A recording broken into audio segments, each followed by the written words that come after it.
तुम्ही पाहिलं असेल या ठिकाणी ही जी नवी महानगरपालिकामध्ये जी महासभा भरलेली आहे, आपल्याला डॉक्टर बाबासाहेब आंबेडकरांनी जी संविधान दिलेलं आहे त्याची या ठिकाणी हत्या झाली हे मी आवर्जून सांगतो. कारण या ठिकाणी ज्या घटनेमध्ये हे लिहिलेलं आहे की जे न्यायप्रविष्ट विषय आहे तो खरंच महासभेमध्ये चर्चा साधण्यास मनाई असते. कारण कसं आहे की याच्यामध्ये माननीय न्यायालयाने ऑलरेडी आदेश दिलेले आहेत की तुम्हाला पर्यायी 3 भूखंड दिलेले आहेत.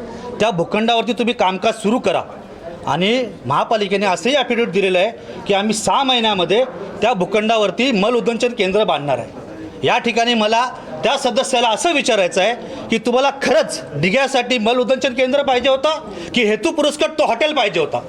कारण काय होतं, या लोकांनी वारंवार आपल्या नेत्यांना सुद्धा फसवलेलं आहे.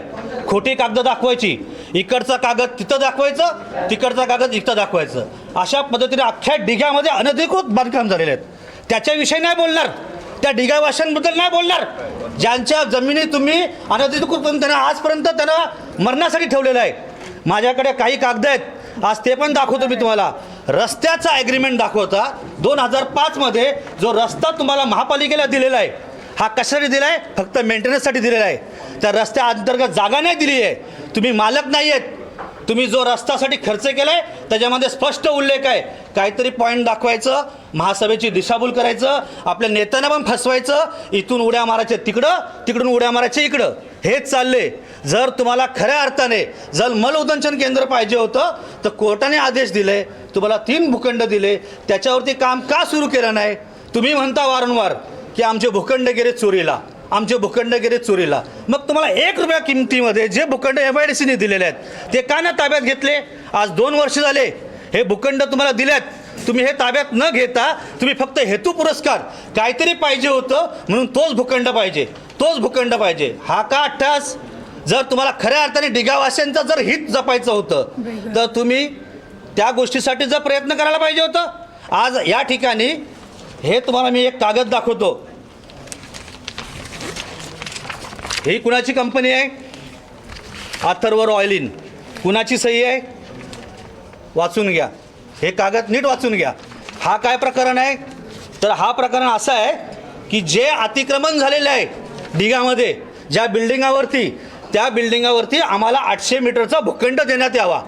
तो भूखंड आम्ही खर्चानी त्या ठिकाणचं बांधकाम हे तोडणार आणि आम्हाला त्या ठिकाणी आमच्या उदरनिर्वाहासाठी आम्हाला त्या ठिकाणी हॉटेल बांधण्यासाठी आम्ही भूखंड आम्हाला देण्यात यावा. हा त्याचा नकाशा आहे.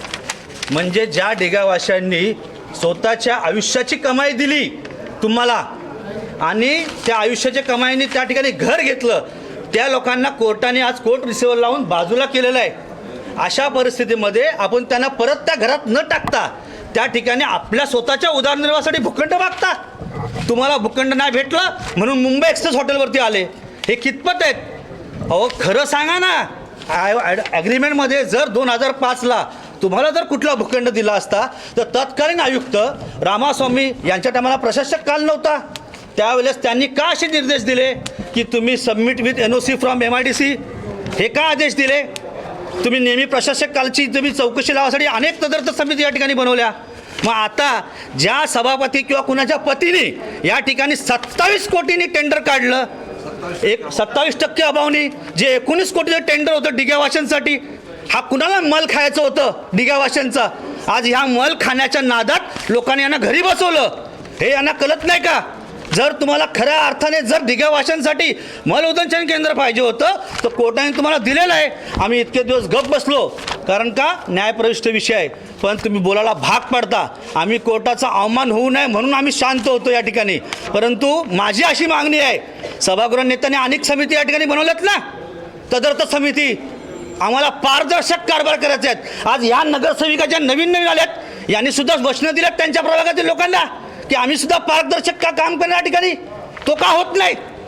आज जर तुम्हाला खऱ्या अर्थाने वाटतं की पारदर्शक काम व्हायला पाहिजे तर एकाला एक न्याय, दुसरा न्याय कसा होऊ शकतो? सर्व्हिस रोडचा विषय करता, हा यांच्यात कार्यकर्ते सर्व्हिस रोडला भूखंड का मागतात? का मागतात? ही कुणाची कंपनी आहे? याची चौकशी कोण करेल?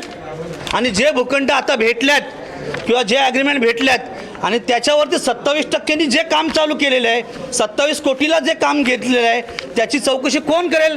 अहो, एखादा सभापती स्वतःच्या प्रभागासाठी अख्ख्या नवी मुंबईचे पैसे वाया घालवतो आणि त्या ठिकाणी 27 कोटीचं टेंडर काढतो, ज्याच्याकडे जागा नाही स्वतःची. यादव नगरी शाळा कशामुळे फसली याचा विचार कोण करेल? आता माझी सभागृहाच्या बाहेर आहे मी, म्हणून माझी तुमच्या पत्रकाराच्या माध्यमातून विनंती आहे सभागृह नेत्यांना की तुम्ही या ठिकाणी पारदर्शक कारभार करण्याचं जे वचन नवी मुंबईकरांना दिले ना, त्याच्या अनुषंगाने तुम्ही या ठिकाणी एक तदर्थ समिती बनवा आणि त्या समितीच्या माध्यमातून जे 27 कोटीचं टेंडर निघालेलं आहे, तुमच्याकडे जागा नव्हती, कसलं ॲग्रीमेंट दाखवता? विधी विभाग सांगतोय ते ॲग्रीमेंट नाही आहे, रस्त्याचं ॲग्रीमेंट आहे. रस्ता दाखवून भूखंड सांगता आणि भूखंड सांगून दुसरं काहीतरी करता. हे कशासाठी? याचं उत्तर आम्हाला पाहिजे. कारण आम्ही नाही तर आता मी स्वतः या ठिकाणी ज्या सभा सदस्यांनी या ठिकाणी भाग घेतलेला आहे त्याच्या विरोधात कंटेम्प्ट ऑफ पिटिशन दाखल करणार कोर्टात, कारण हा कोर्टाचा अवमान नाही. बस.